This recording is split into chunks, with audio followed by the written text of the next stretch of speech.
and the doctor advised him to run 12.5 milligrams of aromasin twice per week. Estrogen non-existent, libido completely destroyed.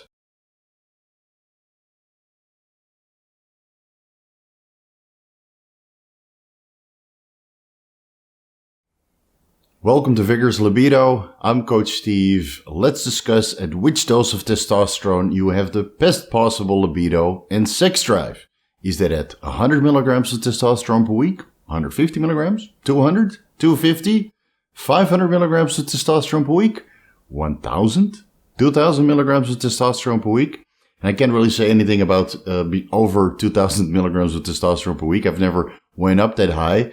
But anything between 100 milligrams of test per week and 2000 milligrams of testosterone per week. Yes, I have a lot of experience. So let's go over all of it.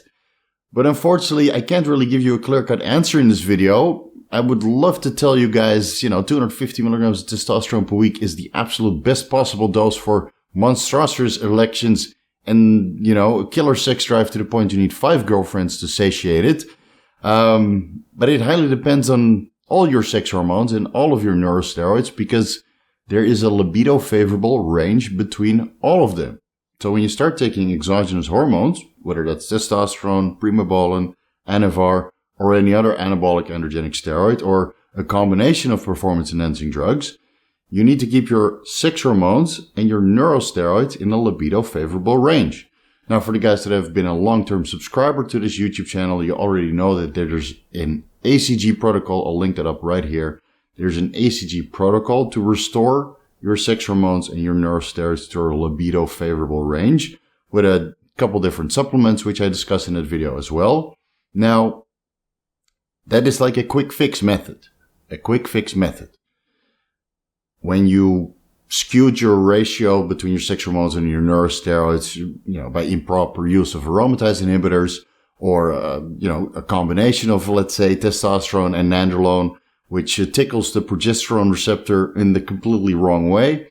And your natural progesterone production has been shut down because, of course, when you take exogenous testosterone, hypothalamic pituitary testes axis and the hypothalamic pituitary adrenal axis is also partially downregulated. So what happens is you take exogenous testosterone. Okay, you're raising your, let's say your total testosterone was 500 nanograms per deciliter before you started going on hormone replacement or started experimenting with performance-enhancing drugs. You're at 500 nanograms per deciliter. Your estradiol was, let's say, 25 picograms per milliliter. So that's a decent ratio. We'll get into that a little bit later. And now you raise your testosterone from 500 nanograms to 2,500 nanograms per deciliter, and you're using an aromatase inhibitor to keep your estrogen suppressed. Now you're skewing this ratio between testosterone and estradiol. Now, that's in the beginning when you still have this estradiol phobia, which is something you should definitely get away from. Estradiol is not your enemy when it comes to libido. Actually, estradiol is your friend. It has many different benefits, whether that's cardioprotective benefits, neuronal health benefits, or libido benefits. So there's a range of estradiol, which is absolutely libido favorable. So let's go over the testosterone to estradiol ratio first. Let's say you go on exogenous testosterone and you raise it from 500 nanograms per deciliter to 1000 nanograms per deciliter, which is still the top of the reference range. So you're still within range, albeit at the top, the absolute top of the reference range. Needless to say, your estradiol needs to come up to the top of the reference range as well. Now, most blood work panels and in most countries, the top of the reference range for testosterone is 1000 nanograms per deciliter. And for estradiol, E2, it's about 40 picograms per milliliter. So we can deduct the ratio simply from that. When you divide 1000 by 40, you're left with 20 to 1. Now, what I found, what works very well with most of my clients when they're on exogenous testosterone and you want to keep your estradiol a little bit higher, the ratio falls somewhere between 13 to 18 to 1. So your total testosterone is 13 to 18 times higher than your estradiol. Or when you look at the other way around, your total testosterone or your estradiol is 13 to 80 times lower than your total testosterone in nanograms per deciliter compared to picograms per milliliter. So 1,000 nanograms per deciliter on your total testosterone levels should result in an estradiol at least 40 picograms per milliliter, which is already below the ideal range that I found with most of my clients, which is 18 to 30 times lower than your total testosterone level. But if you follow this ratio, you see that the estradiol falls somewhere between 55 to 75 picograms per milliliter if your total testosterone is 1,000 nanograms per deciliter, which you'll probably already get at 100 milligrams to 150 milligrams of testosterone per week. Just an example to make it easy to calculate for you guys. So 1,000 milligrams of testosterone per week would probably already require your estradiol to be over the reference range. Now, a lot of guys with estradiol phobia will say, oh, I need to keep my estradiol at 25 picograms per milliliter and my total testosterone as high as possible. Again, you're skewing the ratio and your libido will suffer as a result. Don't be afraid to let your estradiol come up out of the reference range if you want to keep your libido and sex drive as favorable as possible. We'll get into the other hormones a little bit later, but between testosterone and estradiol, this is the most important thing because both contribute and the ratio contributes to libido the most. Now, let's say you have 1,000 nanograms per deciliter on your total testosterone and you're raising your estradiol to 75 picograms per milliliter. I think you'll have the best possible libido you could ever have in your life. The problem is with when you get your estradiol over 75 picograms per milliliter. It's not the case for everybody. Again, it depends on how much muscle mass you carry because again, muscle mass has androgen receptors as well as estradiol or estrogen, alpha and beta receptors. So the more muscle mass you have, the more you're allowed to have higher estradiol concentrations and the higher your testosterone concentrations can be as well. Because now they have receptors to bind to. Again, if you don't have so much muscle mass, 75 picograms per milliliter on your estradiol might be too much because it has no estrogen receptors to bind to, and now it will cause side effects like acne, water retention, maybe blood pressure increases as a result of it, or gynecomastia. So again, this is under your assumption you have a decent amount of muscle mass. If you don't have so much muscle mass, 1,000 nanograms per deciliter on your total testosterone, it probably requires 40 to 55 picograms per milliliter on your estradiol concentrations. Now, a bodybuilder would say 1,000 nanograms per deciliter on your total testosterone, that's not enough. And I agree. For me, it's also not enough. But for the guys that follow hormone replacement, like a true hormone replacement at 100 to 150 milligrams, maybe 200 milligrams of testosterone per week, this libido favorable ratio is top of the reference range total testosterone and top of the reference range or slightly over the reference range estradiol.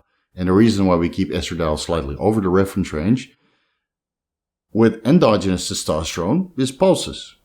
So you check your hormone balance, right? You check your hormone panel and it's just a moment in time. It could be low today and it could be high tomorrow and it could be, bottom of the reference range the next day. It fluctuates. Yeah?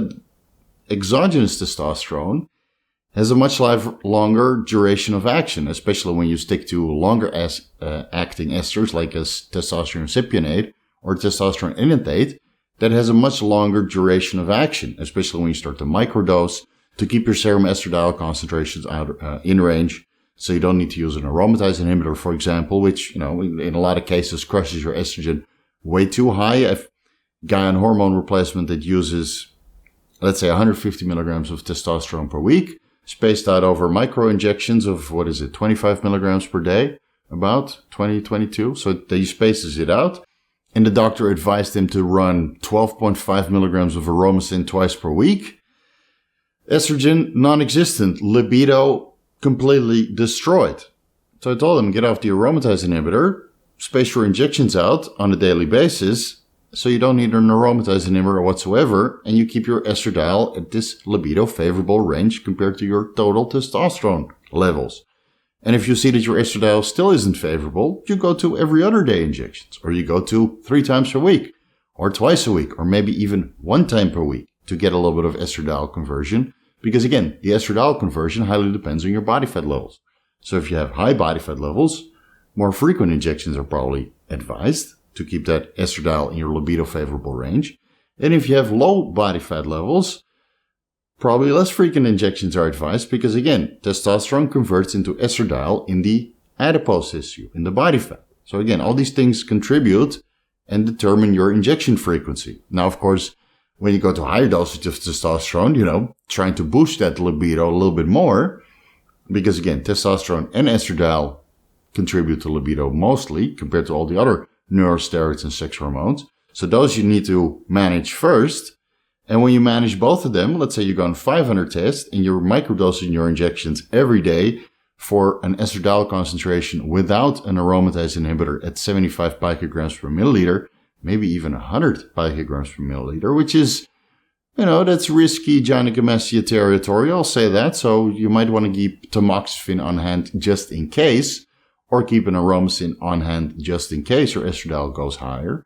Because unfortunately, with this ideal ratio, as you're increasing your testosterone dosages, whether you're doing a bodybuilding cycle, or you're progressing through the off-season or a cutting phase, and it warrants to increase your dosages because you're not getting the amount of muscle mass you desire, even though you're increasing your calories.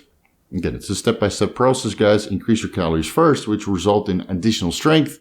And when you get stronger, you probably require more calories. And when the calories are making you fat, then and only then, I know I've said it 100 times, but I'll just repeat it for the new audience. You increase your dosages last.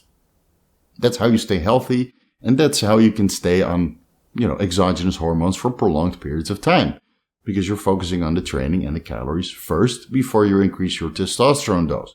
So you don't need to increase your testosterone dose that high. And again, calories highly contribute to libido. So when you're in a caloric deficit, I'm sure of the guys that, are watching this video that have tried several diets, at one point your caloric intake is too low, and it doesn't matter what you do with your hormone panel, libido will not be that favorable. So again, make sure you stay in a caloric surplus so your testosterone dosage just doesn't have to go too high, because the caloric surplus contributes to your libido highly.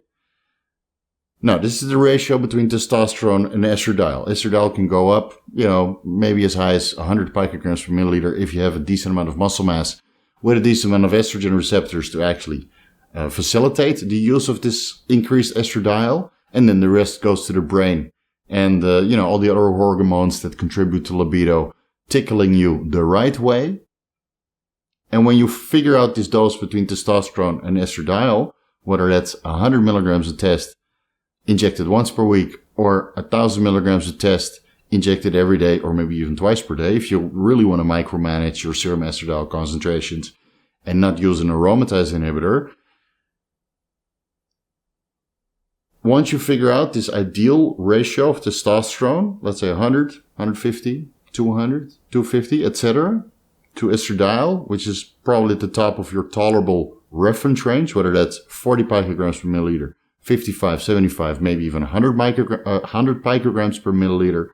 Once you figure out those two numbers for yourself, where you have very good libido in a caloric surplus, and then you start looking at your neurosteroids. So what you'll see is when your HPTA is downregulated, because you're taking exogenous testosterone at, probably superphysiological dosages, your HPTA downregulates. Now you have to micromanage your estradiol concentrations, but your HPAA, your hypothalamic pituitary adrenal axis, also downregulates.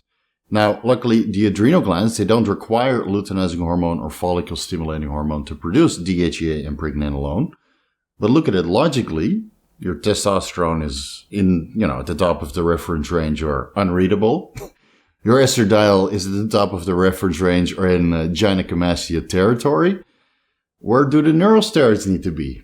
At the top of the reference range also. Now you can stimulate that with human chorionic gonadotropin, ACG. That's what a lot of hormone replacement clinics recommend. And I'm not against it, but I've seen so much anecdotal evidence in the last 10 years that I've been coaching bodybuilders or fitness enthusiasts and been doing consultations with people from all walks of life, is that people that take ACG on cycle, and especially on cycles where they have supraphysiological dosages of testosterone and perhaps in combination with other performance-enhancing drugs like trenbolone, nandrolone, primobolan, any other anabolic androgenic steroids that is known to shut down the HPTA, with prolonged ACG exposure, testicular atrophy still occurs. And you see that the adrenal glands also no longer respond to this exogenous ACG because, again, ACG isn't really bioidentical in men. It's only present in trace amounts, and the HPTA and the HPAA functions on luteinizing hormone and follicle stimulating hormone. That's why I recommend most guys to stick with HMG, human menopausal gonadotropin, if they want to maintain testicular function and produce neurosteroids through the adrenal gland. I would recommend HMG, even though it's considerably more expensive, it is bioidentical. So if you want to run something for testicular function, testicular size, spermatogenesis, and the production of neurosteroids in, middle to top of the reference range amount, I feel that HMG is preferred over ACG. Again, because of the anecdotal evidence that I've seen over the last, 10 years. I'm on ACG, 100 IUs, 150 IUs, 200 IUs 3 times per week. Testicular atrophy still occurs, and you see on the blood work panel, DHEA and Pregnenolone are at the bottom of the reference range. Not out of the reference range, not below it, but they're at the bottom. And then you require DHEA supplementation and Pregnenolone supplementation to bring your DHEA, DHEA sulfate, Pregnenolone sulfate levels back up to the middle, to the top of the reference range. Libido is restored. Even though estradiol and testosterone was at the top of the reference range and perfectly managed, when you see the DHEA and Pregnenolone levels low, libido is not as good as where it should be. So you can easily raise that with the ACG protocol that I already mentioned. You can raise that again if you weren't on, chronic ACG exposure and you probably downregulate your LHCG receptor sensitivity. You need to come off ACG for 4 weeks to 6 weeks, maybe even 8 weeks to restore LHCG receptor sensitivity. And you can supplement with DHEA and Pregnenolone in the meantime. So you can supplement your DHEA and Pregnenolone to maintain neurosteroid concentrations, or you can use a low dose of HMG to sustain concentrations by stimulating the HPAA, the hypothalamic pituitary adrenal axis. Now, your testosterone is high, your estradiol is high, not too high, not side effect level high. It's high enough for libido, and your DHEA and Pregnenolone and the buffer, which is DHEA sulfate and Pregnenolone sulfate, consider it like testosterone enanthate. To make it simple to understand, DHEA sulfate, Pregnenolone sulfate is not bioavailable, but it's a buffer. It's esterified, with the sulfate instead of an enanthate or a cypionate or a valerate. There's many different esters, of course, out there, but the sulfate is attached on a different part of the steroid hormone, rendering it inactive. So it's a buffer. And your body will use, several different enzymes to convert DHEA sulfate and Pregnenolone sulfate into DHEA and Pregnenolone. Those are bioavailable. Those are active, similar to T4, T3, and on your serum concentrations you have, or your blood work markers, you have free T3 and free T4. Those are bioavailable. Now, I know where you're going, and I will correct you. Sexual hormone-binding globulin, sexual hormone-binding globulin doesn't render your testosterone, your estradiol, your DHEA, your Pregnenolone, your DHT, your progesterone. It doesn't render it inactive. Albumin renders it inactive, but luckily sex hormones and neurosteroids weakly bind to albumin. They bind to sexual hormone-binding globulins with different levels of affinity. I believe DHEA and Pregnenolone is, the marginal, like 2% or something. But testosterone, DHEA, and estradiol have, moderate affinity to high affinity for the sexual hormone-binding globulin. So, when testosterone is bound to the sexual hormone-binding globulin, it doesn't mean it's inactive, because there's something called a sexual hormone-binding globulin receptor complex, which allows sexual or testosterone, estradiol, and other sex hormones, which is bound, even anabolic androgenic steroids, which are bound to the sexual hormone-binding globulin, to enter skeletal muscle, the brain, the liver, any other tissue which has a sexual hormone-binding globulin receptor complex, allows these sex hormones to enter the tissue and activate nuclear androgen receptor. So look at it this way. Sexual hormone-binding globulin is the postman. It delivers packages to skeletal muscle, to the brain, to the whatever tissue has a sexual hormone-binding globulin receptor complex, and delivers sex hormones. So what happens is, when you're on supraphysiological dosages of testosterone, you inject frequently, you don't let your estradiol maintain at the top of the reference range or over the reference range, because estradiol contributes to sexual hormone-binding globulin production. And so do thyroid hormones. a lot of other hormones produce sexual hormone-binding globulin, especially supraphysiological doses of testosterone or any other DHT derivatives which have very high affinity for the sexual hormone-binding globulin receptor. Those reduce it. So look at it this way. If there's no postmans in your area, how are you going to get the mail? So ideally, you keep your sexual hormone-binding globulin somewhere in the middle of the range. I found that between 30 to 40 nanomolares per liter is ideal for most people on moderate cycles. It's almost impossible to have a sexual hormone-binding globulin over 30 nanomoles per liter when you're on 500 tests, 700 tests, 1000 tests, or a combination of a lot of anabolic androgenic steroids, especially DHT derivatives, which are known to crush sexual hormone-binding globulin concentrations, resulting in more higher free testosterone concentrations. So there is a benefit. There is a reason to take them, especially Progesterone. Again, it has the highest affinity for the sexual hormone-binding globulin, but it should only be taken in a short duration. So when your sexual hormone-binding globulin is high, let's say it's over 50, 60 nanomoles per liter, before you start your hormone replacement or anabolic steroid cycle, Progesterone has a place because within 2, 3, 4 weeks can bring your sexual hormone-binding globulins down to the middle of the reference range or maybe even too low. So again, moderation is highly advised when you take something like Progesterone or a Masteron or a Primobolan, which are DHT derivatives, which reduce your sexual hormone-binding globulin tremendously.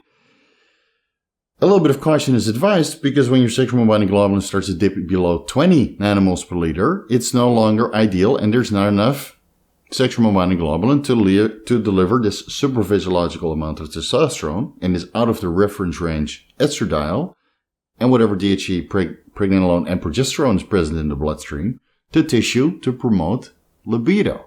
Don't let your sexual hormone-binding globulin drop below 20 nanomoles per liter because your libido will suffer tremendously. So let's summarize a little bit before we get into progesterone. Testosterone, top of the reference range or over the reference range. If your testosterone levels are, super physiological, they're out of the reference range or unreadable because you're on a hefty dose of testosterone, 500, 1000, 2000 milligrams of testosterone.